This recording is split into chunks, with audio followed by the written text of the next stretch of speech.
Story number 1. The day after the bell appeared on her nightstand, Anna didn't leave her room. She could feel it, even without touching it, as though the brass held a quiet heartbeat that wasn't hers. The drop of black water that had been sliding down its side was gone now, but a faint ring-shaped stain marked the wood of her nightstand, and the smell, wet earth, rotting leaves, clung to the air. Mark knocked once that afternoon. "You okay?" She didn't answer. She didn't trust her voice not to tremble. That night the dreams were different. She wasn't just at the edge of the well anymore. She was inside it. The walls were slick stone, the darkness so thick it pressed against her eyes. Somewhere far above, a faint circle of light hinted at the world she'd come from. But below there was movement. It started as a ripple, then a surge. Something was rising toward her. The bell rang once, twice, 3 times, each note swelling until it filled her chest. The sound wasn't just in her ears, it was in her bones, in the blood pounding through her veins. She woke gasping, the echo still vibrating in her skull. The house was silent except for the faint tap-tap-tap of rain against her window. Then she heard it. A bell. Ringing from the hallway. Anna slid out of bed, her bare feet meeting the chill of the wooden floor. She stepped into the hallway, the shadows from the storm stretching long and crooked along the walls. The bell's sound grew sharper, guiding her toward the stairs. At the bottom the front door stood open. Wind blew in, carrying the scent of wet grass. Mark stood in the doorway, staring out toward the backyard. "What are you doing?" she whispered. He didn't look at her. "It's calling," he said, voice hollow. Anna's gaze followed his. The oak trees swayed in the distance, their dark forms shifting against the night sky. Between them she saw it, the well cover thrown aside. The bell rested on the rim, gleaming even in the weak stormlight. "Don't," she said, but Mark was already walking out into the rain. She followed, her heart hammering. Each step toward the well made the air feel heavier, like wading through invisible water. Her ears popped. The bell's ringing deepened, the pitch sliding into something almost human. Mark reached for it. Anna grabbed his arm. "Stop!" He turned to her and her breath caught. His eyes were wide, the pupils blown so large they'd swallowed the color. Water ran from his hair down his cheeks, but it was black, not mud, not rain. It dripped from his chin like ink. "Anna," he said, and his voice was 2 voices at once. His and something deeper. "We've been waiting." He stumbled back. The bell rang again, and the ground beneath the well shuddered. A wet, pale hand gripped the stones from inside. Another followed. Then a head emerged, the same childlike face from the reflection, its skin smooth and featureless except for those 2 wide eyes and the slit of a mouth. It climbed slowly, unnaturally, each movement in perfect rhythm with the bell's toll. Anna grabbed a fallen branch, swinging it toward the thing. It didn't flinch. Mark stepped between them, shielding it. "They're coming home," he said. The thing reached the surface. Its hands gripped the rim of the well, but water, black and endless, began pouring from its mouth, flooding the grass at their feet. The smell of earth and rot rose thick in the air. Anna screamed for her parents, but the wind swallowed her voice. In the distance, more figures began climbing from the well. Smaller, hunched, their movements jerky. Each wore expressions that twisted between joy and hunger. Anna turned and ran for the house. She didn't look back, but she could hear the bell still ringing, louder now, its rhythm matching her heartbeat. She slammed the door shut, bolting it, pressing her back against the wood. The ringing didn't stop. It echoed from the walls, from the floor beneath her feet, from inside her own head. She clutched her ears, but it made no difference. Through the rain-streaked windows, she saw shapes moving between the trees. Dozens of them, all heading toward the house. And above it all, she saw Mark standing at the well, smiling that 2 wide smile, the bell in his hands. Story number 2. Evelyn Harper had never been the kind of person who drew attention.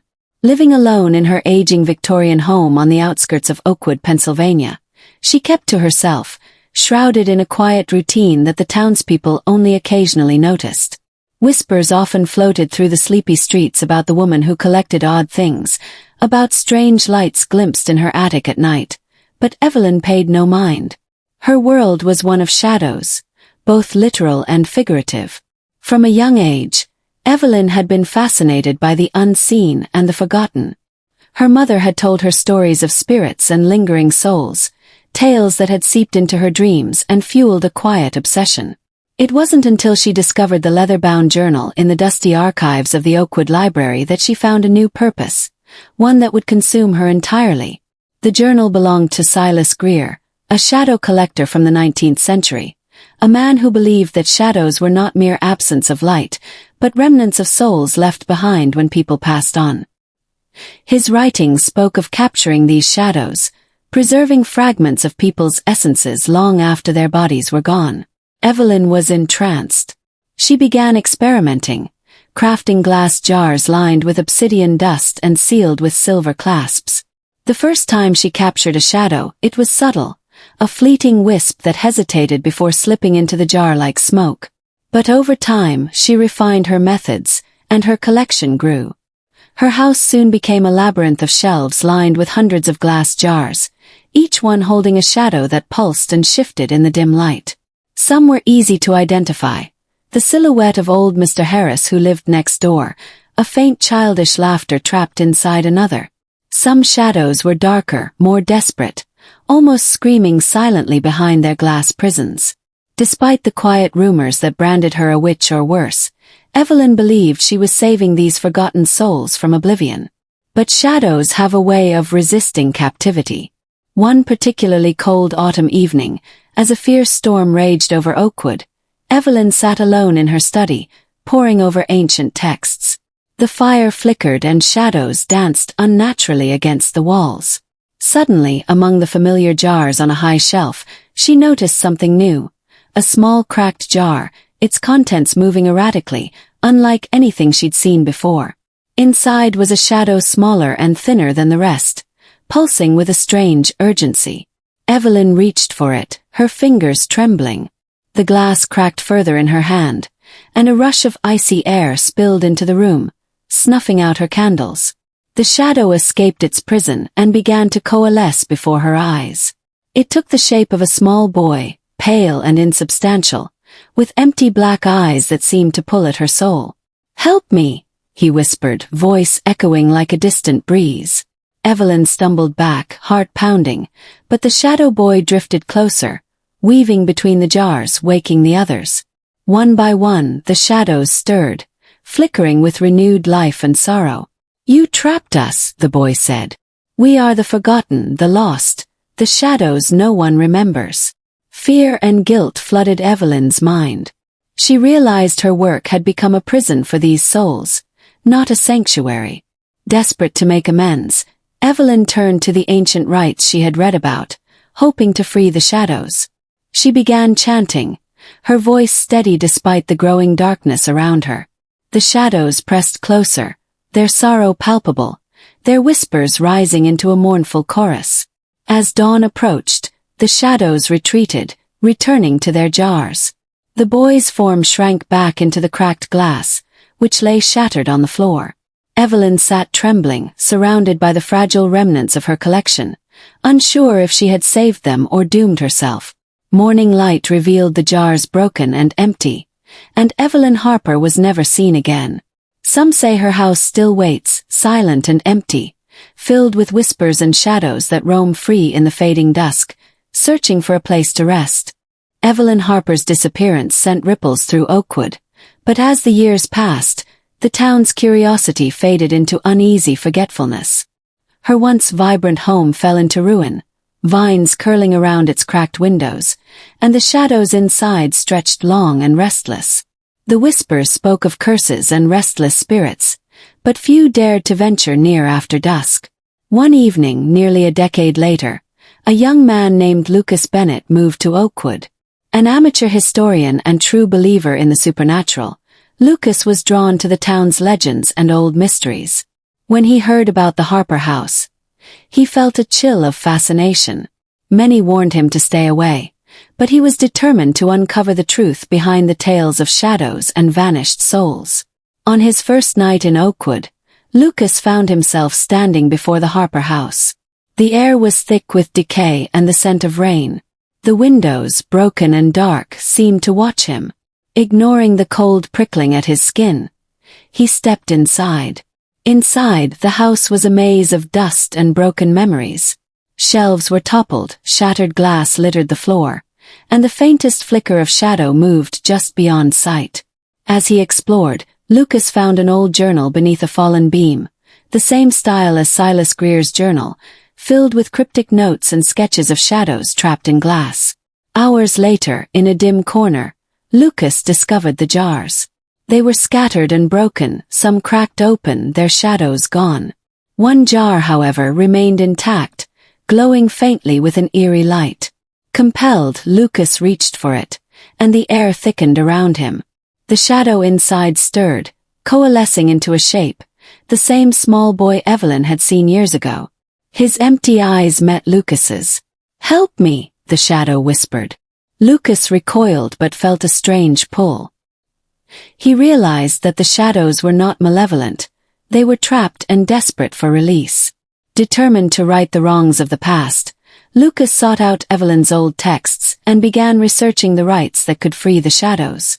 But the deeper he delved, the more he felt the darkness creeping into his own soul. As nights grew colder, the shadows whispered louder, following him home, slipping into his dreams. The boy's voice echoed in his mind. "You will collect the forgotten or become one of us." Lucas's obsession grew. He found himself crafting jars like Evelyn had, capturing shadows he sensed in the night, forgotten fragments of people long gone. The house filled with the murmurs of the trapped, and the line between hunter and hunted blurred. One stormy night, Lucas stood before the broken remains of the Harper house, holding a jar that pulsed with a cold, dark light. The shadows gathered, swirling around him like a living storm. He whispered the ancient words, hoping for salvation. But shadows are not easily freed. The night erupted in a whirlwind of darkness and sound. Lucas felt himself unraveling, his own shadow slipping from his feet, merging with the forgotten. As dawn broke, the townspeople found the house empty once more. The jars were gone, and with them Lucas Bennett. Yet sometimes when the wind shifts just right and the evening light fades, a faint shadow of a boy can be seen wandering the streets of Oakwood, searching, always searching, for a collector to remember him. Story number 3. Claire Mitchell had always been fascinated by puppets. From the delicate fingers of a hand-carved marionette to the creak of wooden joints moving in eerie rhythm, there was something mesmerizing and unsettling about them. Her fascination began in childhood, fueled by old family tales of her great-grandfather, Elias Mitchell, a master puppeteer who had vanished under mysterious circumstances decades ago. Claire inherited Elias's workshop, a shadowed room tucked away in the attic of the Mitchell estate. The workshop was filled with forgotten puppets, faded velvet curtains, and the lingering scent of wood and dust. Among the clutter, the centerpiece was a beautiful marionette, a girl no taller than a child, dressed in an intricate lace dress, with eyes that seemed too lifelike, too full of silent pleading. One autumn evening, as rain pattered softly against the windows, Claire sat in the dim light of the workshop, carefully repairing the marionette's delicate hands. The wooden fingers were cracked, and the joints creaked with stiffness. As she worked, she felt an unexplainable chill, as if the marionette was watching her, waiting. The town of Harrowsfield nearby was small, filled with its own whispered legends. Among the tales was one of Elias Mitchell himself, a man rumored to have dabbled in forbidden arts to breathe life into his puppets. Some said he was cursed, others believed he had trapped a soul inside his greatest creation. Claire had always dismissed these stories as superstition, but that night, as she heard a faint whisper echoing through the workshop, doubt began to creep in. The whisper grew into a soft, melodic prayer, barely audible yet unmistakably real. Claire froze, her fingers trembling over the marionette's hand. The eyes of the puppet seemed to glisten with tears. "Help me," the voice breathed. Heart pounding, Claire looked around, But the workshop was empty save for the marionette, still perched on its stand. Over the following days, strange occurrences unsettled Claire. The marionette appeared in different places than she had left it. Soft footsteps echoed in the attic when she was alone.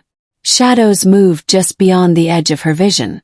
Driven by a mix of fear and curiosity, Claire began to research Elias's life, uncovering journals filled with cryptic notes about a ritual called the Marionette's Prayer, a plea to bind a soul to wood, granting it a fragile semblance of life but at a terrible cost. One evening, as the autumn wind howled outside, Claire found herself repeating the prayer aloud, feeling the words slip from her lips like a curse. The workshop grew cold, and the marionette's eyes flickered with a strange light. She realized then that the puppet was more than wood and strings. It was a vessel, a prisoner crying out for release. Claire's life would soon unravel as the marionette's prayer echoed in her mind, pulling her deeper into a dark legacy she could neither deny nor escape. Claire Mitchell woke in a cold sweat, the echo of that fragile prayer still lingering in her ears. The workshop was silent, but the air felt heavy, thick with anticipation and dread. She sat up, her gaze instinctively drifting toward the marionette perched on its stand. Its glassy eyes seemed to glimmer faintly in the moonlight, alive with something not quite human. Days passed, each filled with strange whispers and shifting shadows. Claire found herself unable to resist the marionette's silent pleas. It was as if the wooden girl held a secret that clawed at her soul, a secret intertwined with her own family's dark past. Desperate for answers, Claire delved deeper into her great-grandfather Elias's journals. Between the faded pages, she uncovered a chilling confession. Elias had attempted to trap the soul of his beloved daughter, who had died tragically young, inside the marionette to keep her close forever. The ritual, the marionette's prayer, was his final act of love and madness. But the ritual was incomplete. The soul trapped within was restless, caught between worlds, and the marionette's soft prayers were cries for release. One stormy night, as lightning fractured the sky, Claire heard the soft creak of the marionette's joints. It stepped down from its stand, delicate wooden feet tapping softly on the floor. The room seemed to breathe with a life of its own as the puppet moved closer, eyes searching, pleading. "Please," the voice whispered, no longer fragile but urgent. Terrified but determined, Claire knew she had to finish what Elias started. Armed with the final incantations from the journal, she prepared to perform the ritual to free the trapped soul or risk becoming part of the marionette's eternal prison herself. The ceremony was harrowing. Shadows twisted and the air crackled with otherworldly energy. The marionette's prayer rose into a haunting crescendo as light and darkness battled for dominion. When the dawn finally broke, the workshop was empty. Claire was gone, but the marionette sat lifeless once again, its eyes dull and still. Some say, on quiet nights in Harrowsfield, you can hear the faintest whisper of a prayer and see a girl's silhouette dancing between the shadows, a marionette finally free.